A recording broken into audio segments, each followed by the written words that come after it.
സ്വാഗതം. ഞാനിപ്പോൾ ഇന്നൊരു ഉണ്ണിയപ്പം ഉണ്ടാക്കാനാണ് പോകുന്നത്. എളുപ്പത്തിൽ പെട്ടെന്ന് ഉണ്ടാക്കാൻ പറ്റുന്നതാണ്. അപ്പോൾ നമുക്ക് എന്താ റെസിപ്പി വെച്ച് നോക്കാം. അപ്പോൾ സാധനങ്ങളൊക്കെ എന്താ വേണ്ടതെന്ന് വെച്ചാൽ ഞാനത് ഈ ഗ്ലാസ് കൊണ്ട് 2 ഗ്ലാസ് പച്ചരി എടുത്തിട്ട് അതൊരു 4 മണിക്കൂർ കുതിർത്തണം. 2 ഗ്ലാസ് പച്ചരിയാണ് ഈ ഗ്ലാസിൻ്റെ അളവാണ് ഞാൻ എടുത്തിട്ടുള്ളത്. പിന്നെ ശർക്കര 1/2 കിലോ ശർക്കര. അത് ഇപ്പോൾ ഇവിടെയൊക്കെ അത് ഇങ്ങനത്തെയാണ് കിട്ടുന്നത്, ഉണ്ട ശർക്കരയാണ് കിട്ടുന്നത്. അപ്പോൾ നമ്മളുടെ 1/2 കിലോ ശർക്കര നമ്മൾ ചേർക്കുക. ആവശ്യത്തിന് ഏലക്കായ, പിന്നെ നാളികേരക്കൊത്ത് വേണം, നെയ്യ് വേണം, പിന്നെ സൺഫ്ലവർ ഓയിലാണ് ഞാൻ എടുത്തിട്ടുള്ളത്, ഓയിൽ. ഇത്ര സാധനങ്ങളാണ് വേണ്ടത്. 2 ഗ്ലാസ് അരി വെള്ളത്തിൽ നല്ലോണം തിരുമ്പി കഴുകി നല്ല വെള്ളത്തിൽ കുതിർത്താനിടുക. അതൊരു 2 മണിക്കൂർ 3 മണിക്കൂർ കുതിർത്തിയ ശേഷം അത് ഊറ്റി വയ്ക്കുക. പിന്നെ ശർക്കര ഉരുക്കി 1/2 കിലോ ശർക്കര ഉരുക്കിയിട്ട് അരിച്ച് വയ്ക്കുക.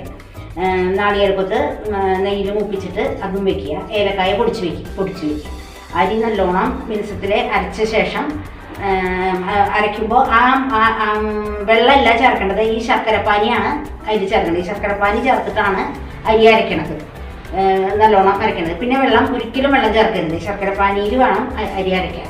അതിനുശേഷം പിന്നെ ഈ നാളികേരം വറുത്തിട്ടത്, മറ്റേ ഏലക്കായ പൊടിച്ചത് എല്ലാം ചേർത്ത് മിക്സ് ആക്കിയിട്ട് വയ്ക്കുക പുറത്ത്. അപ്പോൾ നമ്മൾ ഈ സാധനങ്ങളൊക്കെ ഞാൻ ഇന്നലെ തലേ ദിവസം തന്നെ അരച്ച് ഒരു 6-6:15 അരച്ചൊക്കെ കൂട്ടി വെച്ചു. പിന്നെ രാവിലെ പൊതുവെ ഇപ്പോൾ ഒരു 11 മണിയായപ്പോൾ ഞാനത് ഉണ്ടാക്കാൻ നോക്കുകയാണ്. അപ്പോൾ അത്രയും ഇതിൽ സെറ്റ് ആവണം, അതാണ് അതിൻ്റെ കണക്ക്. അപ്പോൾ നമ്മളിപ്പോൾ ഇത് ഉണ്ടാക്കാൻ പോകും. അടുപ്പത്ത് മാപ്പച്ചട്ടി വെച്ചു. അപ്പോൾ എണ്ണ ഒഴിച്ചു, കുറച്ച് നെയ്യ് ഒഴിച്ചിട്ടുണ്ട്, പിന്നെ സൺഫ്ലവർ ഓയിൽ ഒഴിച്ചു. നല്ലോണം ചൂടായി വന്നാൽ താത്തി വെച്ചിട്ട് ഇത് 1 സ്പൂൺ കൊണ്ട് എനിക്ക് കോരി വയ്ക്കും.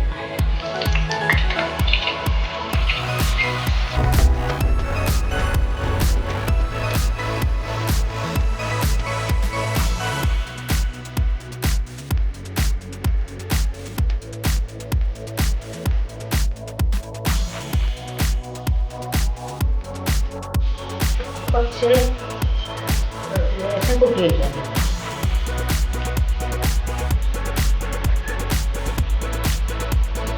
ചെറിയൊരു ബ്രൗൺ കളർ വന്ന് നോക്കുക. വന്നാൽ ഉടനെ തിരിച്ചെടുക്കും.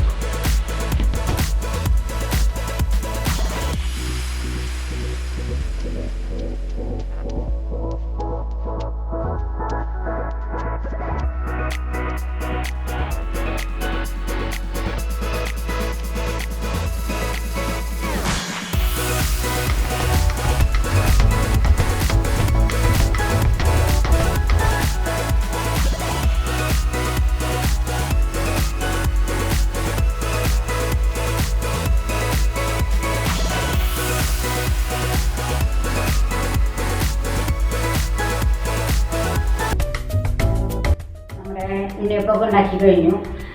എല്ലാവർക്കും ഉണ്ണിയപ്പം ഉണ്ടാക്കുന്നതൊക്കെ അറിയാം. എന്നാലും ഞാൻ എൻ്റെ അറിവ് വെച്ചിട്ടൊരു ഉണ്ണിയപ്പം എളുപ്പത്തിൽ ഉണ്ടാക്കി. അപ്പോൾ അത് നിങ്ങളൊന്ന് ട്രൈ ചെയ്ത് നോക്കുക. ഈ വീഡിയോ നിങ്ങൾക്ക് ഇഷ്ടമായെന്ന് വിചാരിക്കുന്നു. ഇഷ്ടമായിട്ടുണ്ടെങ്കിൽ എല്ലാവരും സപ്പോർട്ട് ചെയ്യുക. ഇനി നമുക്ക് അടുത്ത വീഡിയോയിൽ കാണാം.